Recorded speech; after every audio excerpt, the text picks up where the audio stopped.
Ania Lees is a nutritionist who specialises in helping busy professional people eat better. She's got insights and practical tips that will make it easier for you to eat healthy food every day. I know you work with busy professionals, helping them to eat more healthily. But when I talk to busy professionals, the first thing they say is, oh, I don't have time to eat healthily. I'm sure you've had people say that to you. So what's your answer to that? So I think that we should take exactly the same approach as the professional or amateur runners during the marathon preparation. They do exercise, they do plan their meals, and I think part of your busy delivery at work should be planning your meal. If you are in a luxurious situation that maybe somebody can cook for you, plan it in advance. If you know that you have to cook yourself, try to integrate it in your schedule. Here you have a meeting.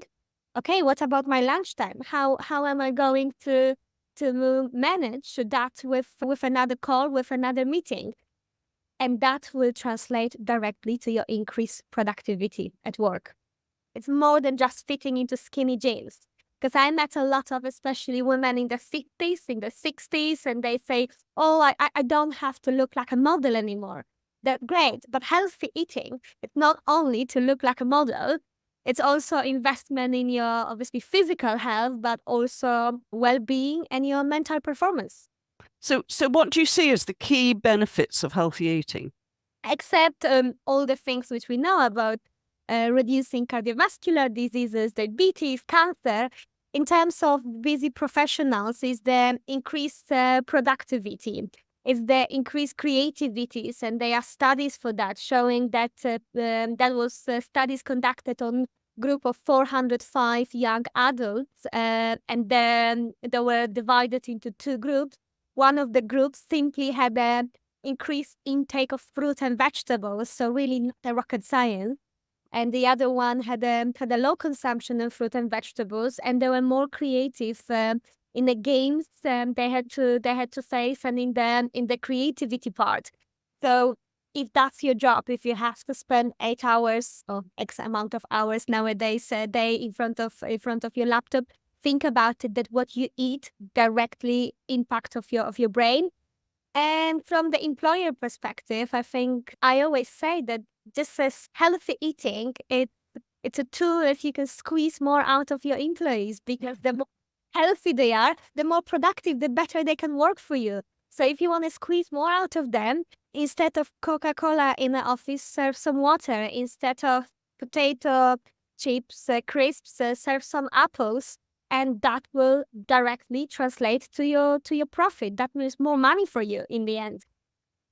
Right. So we've talked about a healthy diet, but we haven't really defined what you mean by a healthy diet. So can you tell us about what you mean by that? Yes, certainly. So although I'm vegan myself, I really want to emphasize vegan does not equal healthy. So if you grab a vegan donut and have a vegan hot dog, and this very often they have this lovely green label, it really means nothing. It's just a marketing gimmick. It doesn't mean it's healthy. What I promote, it's a whole food plant-based diet, and this is diet which, yes, it's a type of the vegan diet, but except eliminating animals itself, dairy, you also eliminate all the processed products. White flour, that means white pasta, white bread, white rice. It also focusing on at least significant reduction of oil. So even if you eat tofu or tempeh, we don't deep fry it. It's emphasize elimination of sugar.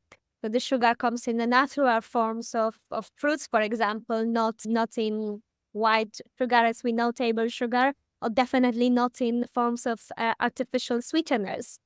So this is the diet which very often it doesn't sound very sexy, because chickpea producer doesn't have a marketing budget of a big plant-based meat company from California, and they cannot compete with them. And this is regardless where are you based in the world.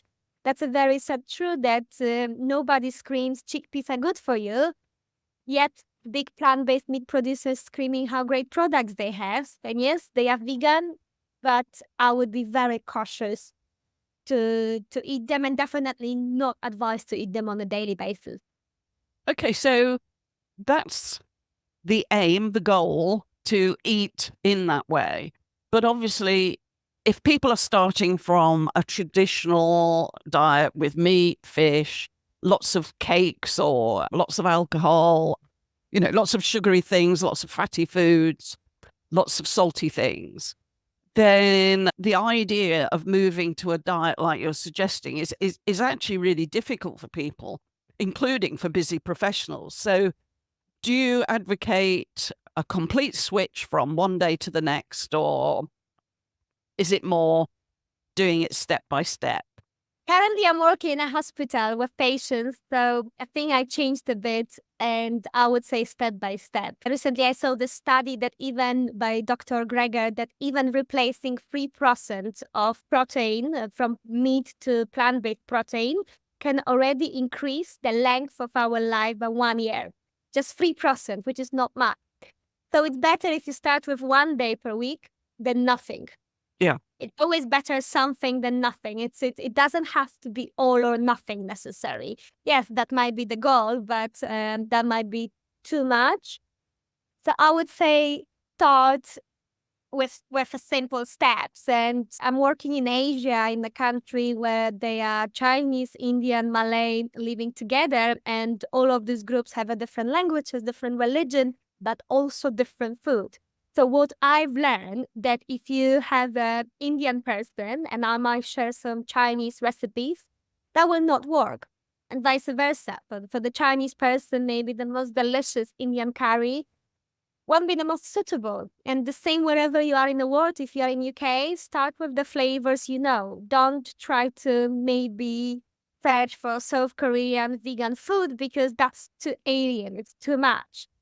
Start with what is familiar to you. If you eat shepherd's pie, replace it with lentils and make a plant-based shepherd's pie. If you eat meatballs, make a plant-based meatballs. You don't have to necessarily reach to the recipes which are so alien and so foreign to us, because I think that might be too much. So can you give us some really practical tips for busy professionals who don't have a lot of time that they can incorporate more plant-based foods into their diet? So I can share what I'm doing. I think that once you plan your week, you plan your meetings, you plan your phone calls, I think you should plan your meals, and that also means shopping. If you sit on Sunday with your diary, you think, oh, I will buy a kilogram of sweet potatoes, and one day I will use it for sweet potato soup, another maybe for sweet potato Mexican dish. Try to plan your meals the same way as you plan your meetings. If there is no way that you can cook, prepare a list of a healthy takeaway or eating out places. Depends where you are in the world. I think it's possible now. I love concept of salad bars or boot doubles when you can build your own meal. And if you know that you really cannot cook, that maybe you are in the office without access to kitchen, you don't work from home, plan it. That this day I will order food from this place, and then you don't waste your time. Because if it's 10 to 12, you have a lunch at 12, and you have to spend half an hour for searching your food, then probably you just choose convenience. So plan it. Have a list somewhere of your most trusted takeaway delivery places. Don't leave it to the accident. I will start with this one, because I think the last moment decision when it comes to food are not always necessary the best one. You pick out the sweet or salty snack Convenient food that's convenient. You grab something. Yeah. Yeah. Do you think busy professionals need to take snacks in with them to work if the business is not providing good snacks for them? Yes, I think this is a myth that snacking is bad. What is bad are the snacks which are most common. Again, we're going to cakes, we're going to crisps, we're going to jellies, candies, whatever unhealthy snack you can think of. Snacking on its own, when you feel hungry, when you have a problem with, for example, a sugar level, it's a great thing. Have a fruit, apple, you don't have to peel it, you don't have to cut it, you can just eat it. If apple it's not enough, I buy those baby carrots and have a hummus with me. I actually prefer savory snacking. So celery stick, which you can just take from home, baby carrot, and dip it in your hummus. If apple is not enough, keep it somewhere in your desk. Peanut butter, which doesn't require refrigeration, so you can just spread it a bit on your apple, so it's more filling.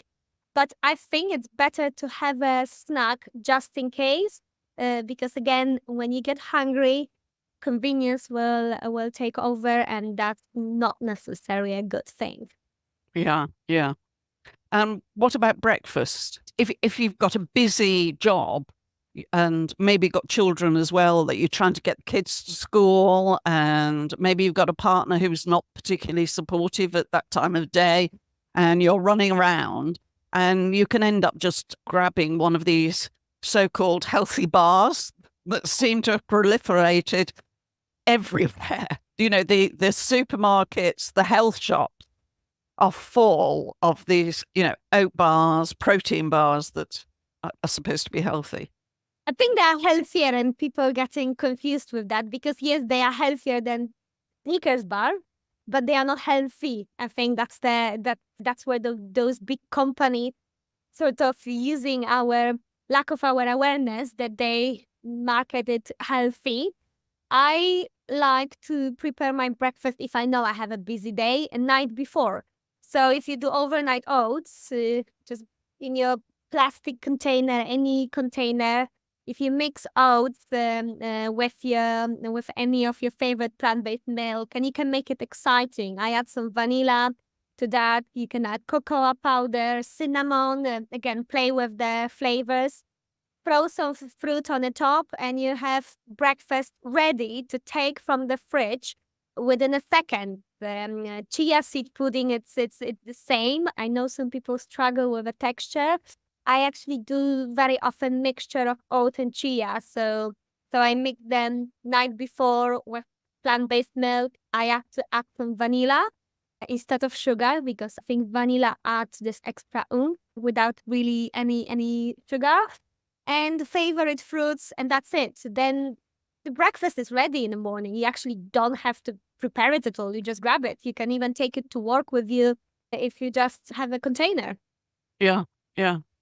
I mean, I love overnight oats and chia pudding, and you know, they are very easy. Even if you're tired, it doesn't take very long to prepare.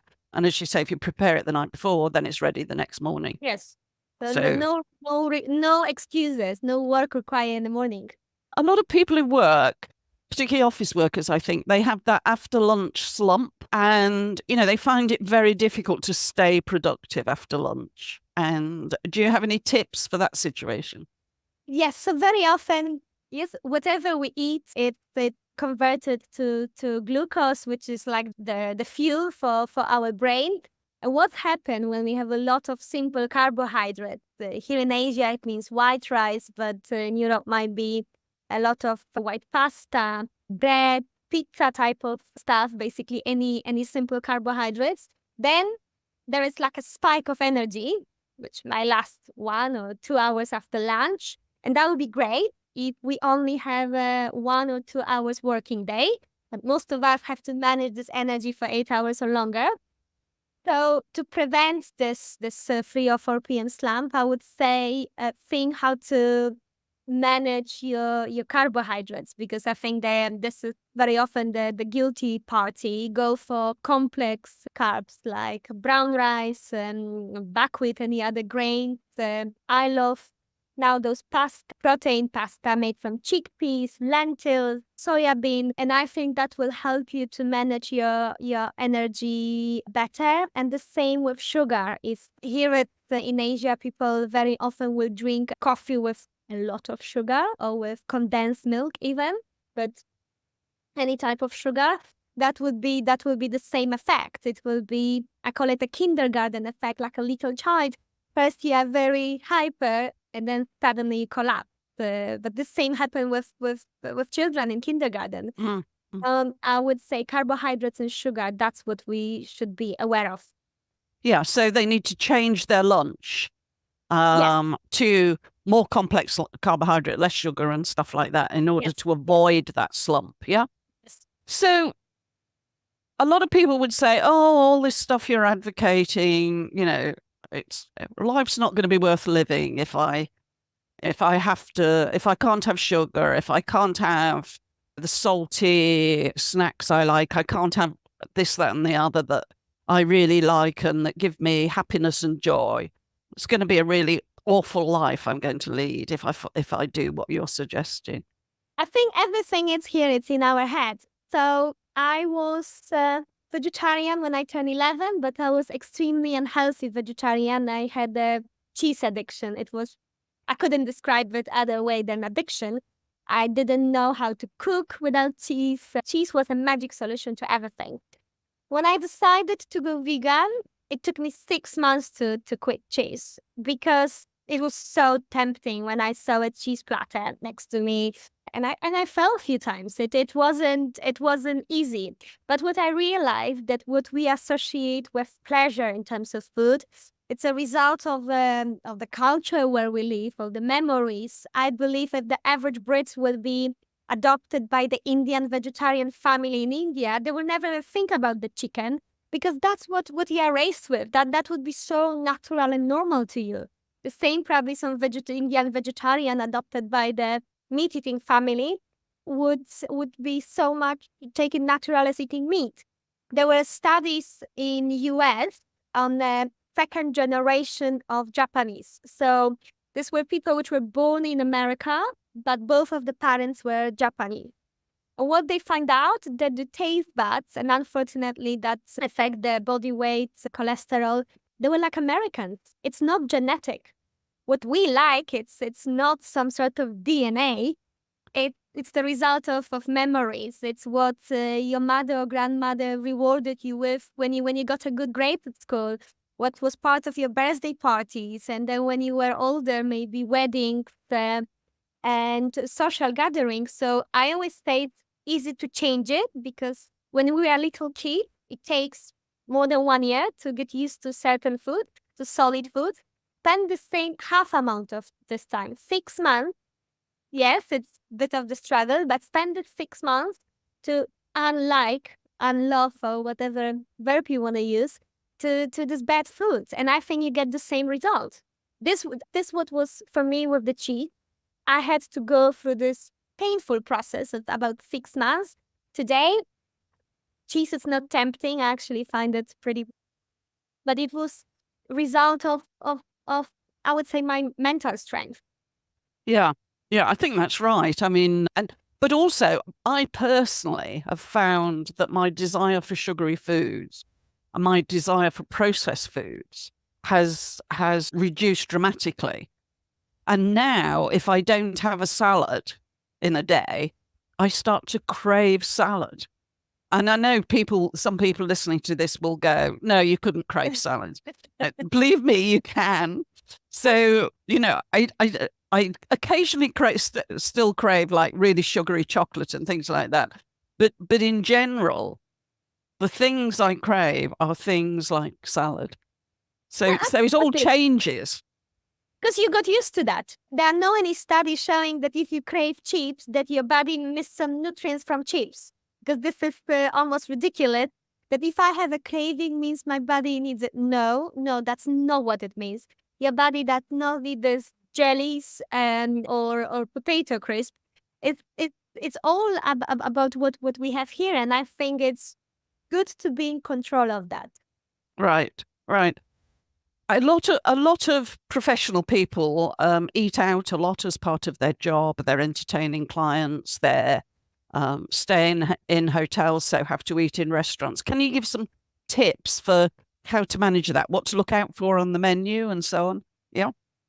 So that very much I've learned it depends where you are. So for breakfast in most of the hotels, you can build your healthy breakfast. Sometimes maybe you have to try a bit harder to find the baked beans, and maybe from the salad station to add extra salad and mushroom tomatoes.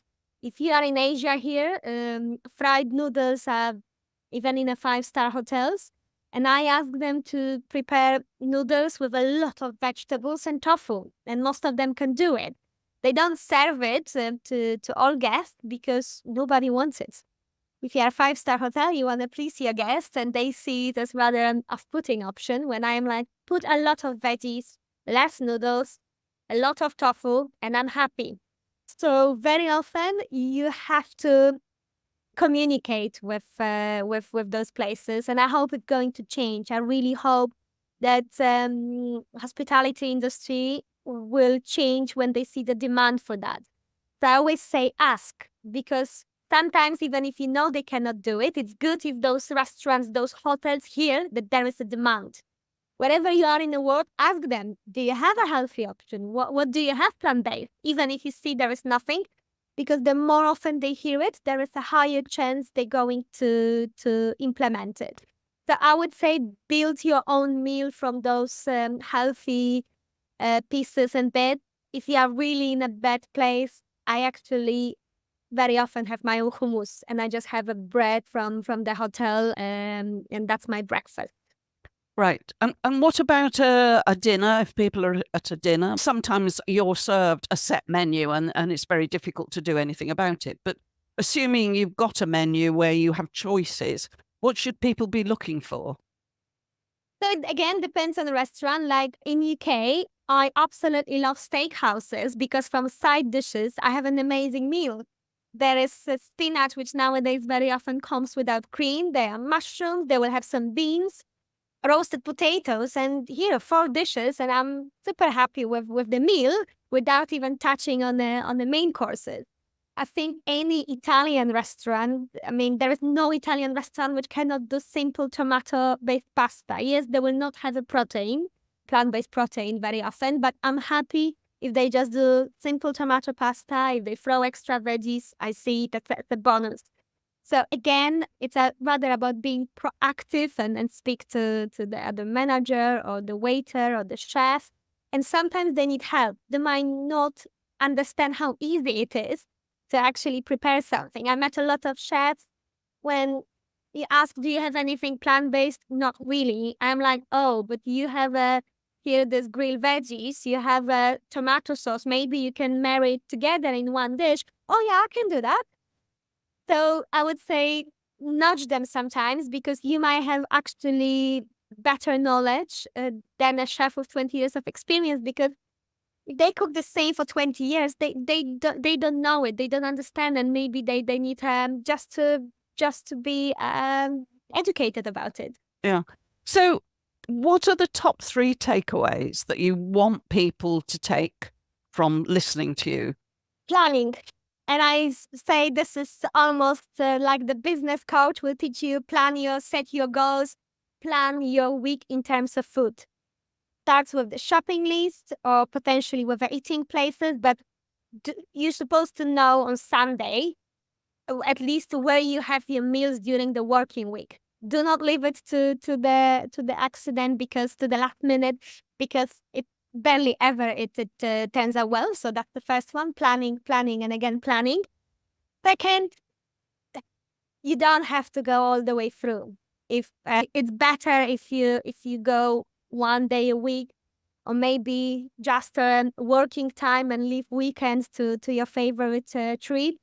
Or you can start the way I started when I was fully plant-based at home because I could control. But when I was eating out, I was still vegetarian. So this is how I started for first few months. It wasn't transition overnight. And the third one, enjoy it, because food, wherever we're coming from, yes, they are nutrients, they are carbohydrates, fat, but there is also certain culture element. There is element of pleasure, and I don't think it's anything wrong with that. That we should enjoy the food, put our phone away maybe, and actually enjoy the food. So that would be the third takeaway. Great. And if people want to contact you, and I'm sure they will, and get more of you, how can they find out more about you? So I think we can link the website. That is www.healthywithania.com, and over there you can schedule an individual consultation with me when we can work together on how to increase your productivity and effectiveness at work with food. I am very active on Instagram, so you can follow me on Healthy with Ania on Instagram, and Facebook, Healthy with Ania also. Okay, and we'll have links to all that in the description. So thank you very much. I've really enjoyed talking to you. I know for a lot of busy professionals, this is just something that doesn't get looked at. And I think you've made a great case for how absolutely important it is that people pay attention to what they're eating. I would like to that people start to associate the health equals money. And I think money talks. Yes. Thank you very much indeed. Thank you. Thank you very much for having me.